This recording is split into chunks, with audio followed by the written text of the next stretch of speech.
In every era, history remembers kings, warriors, and inventors. But few remember a boy whose greatest act was his willingness to be sacrificed for the sake of Allah.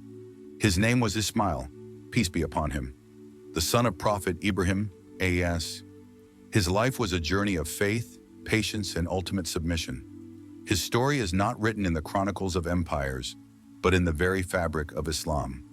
From the Sari between Safa and Marwah to the sacred water of Zamzam, from the act of Qurbani to the Kaaba itself, Ismail's life is a living legacy in every ritual of worship.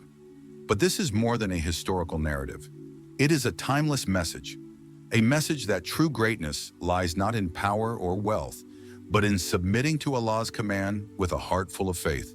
Today we embark on the journey of Prophet Ismail, the boy who defined sacrifice for all of humanity. Long before the Kaaba stood, there was a man's heartfelt prayer under the starry skies of Canaan. Prophet Ibrahim, ERS, despite his old age, raised his hands and prayed, "My Lord, grant me a righteous son."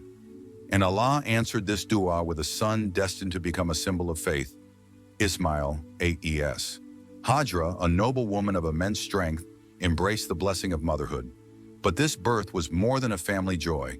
It was the fulfillment of a divine promise, a lineage that would lead to the seal of prophets. Muhammad, peace be upon him. Ismail's arrival was proof that no dua made with sincerity is ever lost. Allah's plans unfold in the most perfect timing. Ismail's birth was not just a miracle of life, it was the beginning of a legacy that would change the course of history. By Allah's command, Ibrahim, ARS, left Hajra, an infant Ismail, in the barren valley of Baca. Lifeless, dry, and deserted, with no food, no water, and no company, it seemed like abandonment. But it was a trust, a test of pure reliance on Allah. As Ibrahim walked away, Hajra asked, "Has Allah commanded you to do this?" When Ibrahim affirmed, she said with unshaken faith, "Then He will not forsake us." Alone she faced the scorching desert, driven by faith and motherly love. This moment defined Hajra's legacy. A mother's unyielding struggle, her running between Safa and Marwah, became an eternal lesson of tawakkul.